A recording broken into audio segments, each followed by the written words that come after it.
ओम श्री गणेशाय नमः। जब मन विक्षिप्त हो और दिशा धुंधली लगे, तब आषाढ़ मास की कथा बनती है वह दीपक जो आत्मा के पथ को आलोकित करती है। आषाढ़ मास के सप्तम दिवस की कथा उस भक्त की जीवन गाथा है जिसने तप, त्याग और सच्चे विश्वास से अपने नियति को बदल डाला। यह कथा है विरक्ति और वैराग्य की, त्याग और तपस्या की, और सबसे बढ़कर प्रभु की असीम करुणा की। इस दिन की कथा हमें यह सिखलाती है कि संसार का मोह चाहे जितना भी बड़ा हो, यदि मन में ईश्वर के प्रति श्रद्धा हो तो वही मोह एक दिन मोक्ष का द्वार भी बन सकता है। सप्तम दिवस की कथा में छिपा है प्राचीन ऋषियों की तपोमयी गाथा, एक पतित का पूर्ण जन्म और प्रभु के नाम की महिमा जो मृत्यु लोक को भी स्वर्ग बना दे। यह कथा न केवल व्रती को पुण्य देती है बल्कि उस मनुष्य को भी तार देती है जो इसे सच्चे मन से सुनता है, समझता है और आत्मसात करता है। तो आइए आषाढ़ मास के इस 7वें पावन दिवस पर हम अपने चित्त को निर्मल करें, श्रवण करें उस दिव्य कथा को जो हमारी आत्मा को प्रभु चरणों की ओर आकर्षित करती है। सूत जी ने कहा कि भगवान श्री कृष्ण की कृपा से पृथ्वी पर जब तक अभिमन्यु पुत्र महाराज परीक्षित ने राज्य किया, तब तक उनके राज्य के चारों सीमाओं से बाहर रहते हुए भी कलियुग का साहस परीक्षित के राज्य में प्रवेश करने का नहीं हुआ। जिस दिन इस पृथ्वी से श्री कृष्ण का वर्चस्व समाप्त हुआ, उसी दिन से पृथ्वी पर अधर्म का मूल कलियुग आ गया था। सम्राट परीक्षित जानते थे कि पुण्य कर्मों का श्रेष्ठ फल संकल्प मात्र से ही प्राप्त हो जाता है, परंतु शरीर से पाप कर्म करने पर उसका दुष्प्रभाव अवश्य प्राप्त होता है। यह कलियुग सूरवर धर्मज्ञ लोगों के सामने बड़ा कायर व बड़ा डरपोक है, किंतु प्रमादी और दुष्प्रवृत्तियों में लिप्त रहने वालों को यह पल भर में ही दबोच लेता है। वहां उपस्थित ऋषियों ने सूत जी से कहा कि हे सूत जी, आप मृत्यु के मुख में पड़े हुए लोगों को भगवान श्री कृष्ण के लीलाओं का श्रवण करने के लिए कहते हैं। यज्ञ करते करते हमारे शरीर यज्ञ के धुएं से धूमिल हो गए हैं, फिर भी हमारे इस कर्म से हमें भगवान श्री कृष्ण का सानिध्य प्राप्त हो जाएगा अथवा हमें कोई मुक्ति का मार्ग दिखाई देगा। इसकी कोई भी संभावना हमें दिखाई नहीं पड़ रही है, जबकि भगवान श्री कृष्ण के भक्ति से प्रेमी भक्तों को पल मात्र में ही मुक्ति प्राप्त हो जाती है। हे सूत जी, समस्त प्राकृत गुणों से युक्त आदि स्वरूप भगवान के अनंत कल्याणकारी गुणों से पार तो ब्रह्मा और शिव जैसे योगेश्वर भी नहीं जा पाते हैं।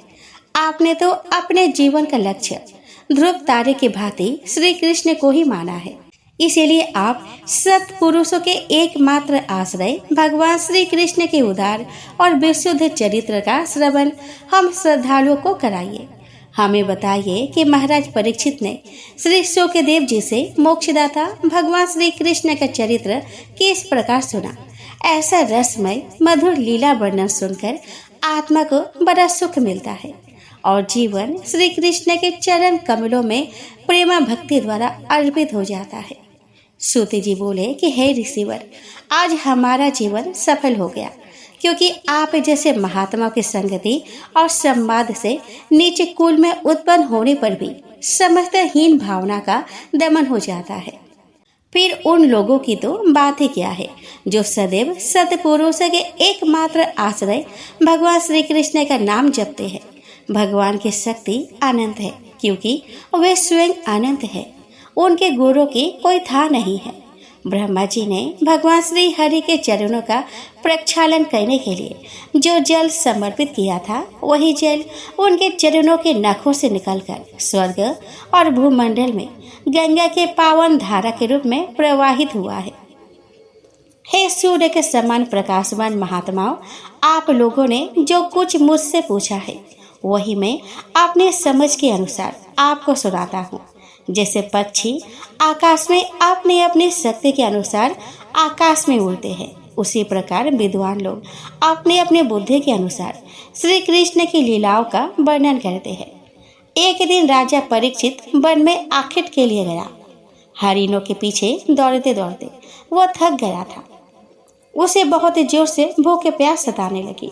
जब उसे कोई जलाशय दिखाई नहीं दिया तो वह वन में एक ऋषि के आश्रम को देखकर उसमें प्रवेश कर गया।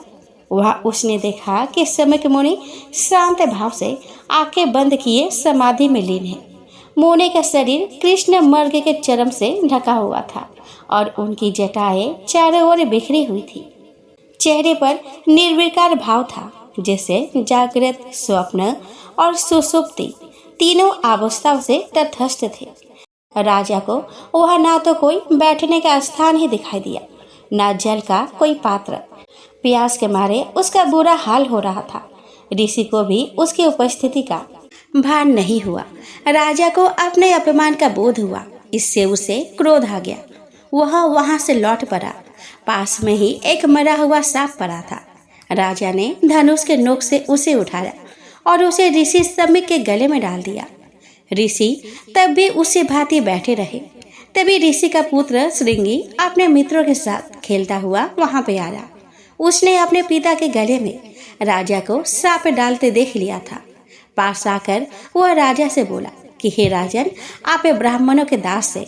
ब्राह्मणों ने क्षत्रिय को अपना रक्षक बनाया है, ना कि उन्हें घर में घुसकर अपने स्वामी का अपमान करने के लिए। अब आप मेरे तपोबल देखिए, मुझे मात्र बालक मत समझिए।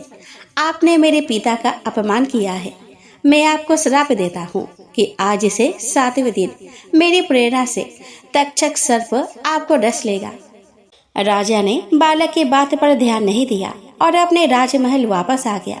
बालक श्रृंगी ने अपने पिता के गले से सांप को निकालकर दूर फेंक दिया और रोने लगा। अपने पुत्र के रोने की आवाज से सम्यक मुनि की समाधि टूटी तो उन्होंने उससे रोने का कारण पूछा। श्रृंगी ने पिता को राजा परीक्षित द्वारा किए पापाचार के विषय में बताया और अपने द्वारा उसे श्राप देने की बात भी बताई।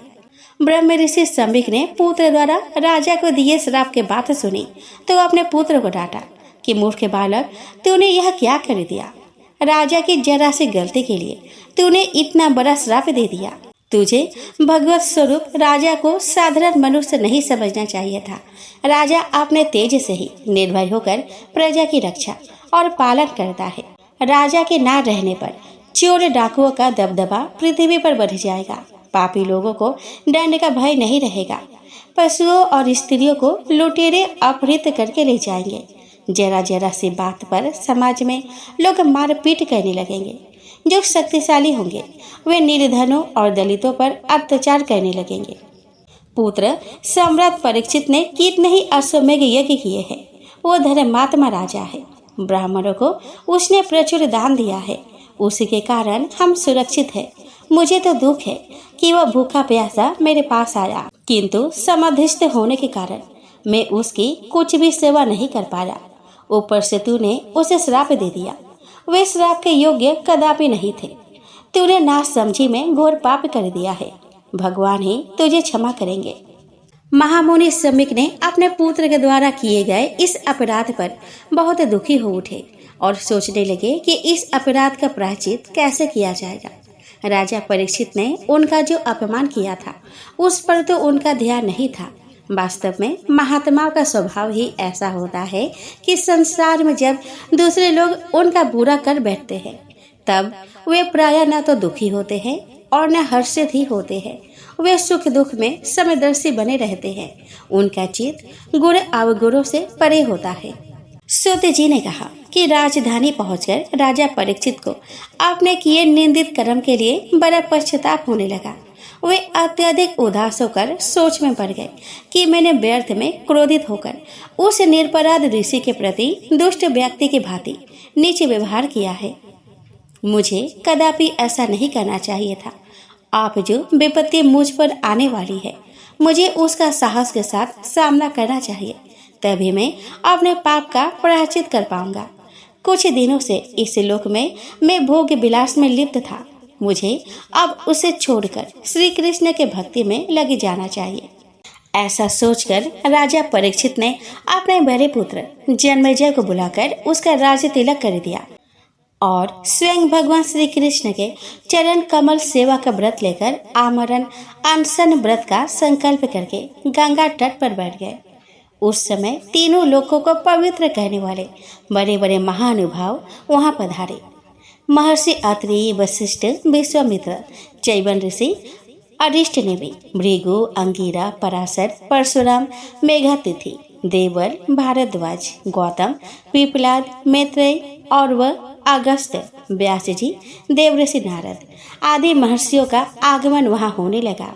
राजा ने सभी का यथोचित स्वागत किया और उनके चरण वंदना की। राजा परीक्षित ने उन्हें आसन देकर प्रार्थना की कि हे ऋषिवर, मेरा समस्त राजाओं में परम सौभाग्य है कि मुझे आपके सहचर्य और कृपा का अवसर प्राप्त हुआ है। आप सभी ब्राह्मण पुत्र के श्राप के कारण मुझे धैर्य बंधाने के लिए यहाँ उपस्थित हुए हैं। हे विप्रवर, मैंने अपने चित्त को भगवान श्री कृष्ण के चरणों में समर्पित कर दिया है। आप लोग मुझे माँ श्री गंगा जी के शरणागत जानकर मुझे पर अपना अनुग्रह प्रकट करें। तक्षक मुझे डस ले, इसकी मुझे कोई चिंता नहीं है। मैं आपके श्री चरणों में प्रणाम करके आपसे यही प्रार्थना करता हूँ कि मुझे कर्मवश चाहे जिस योनि में जन्म मिले, पर भगवान श्री कृष्ण के चरण कमलों में मेरा अनुराग बराबर बना रहे। जगत के सभी जीवों के प्रति मेरे मन में मैत्रेय भाव बना रहे। तक्षक मुझे डस ले, इसकी मुझे कोई चिंता नहीं है।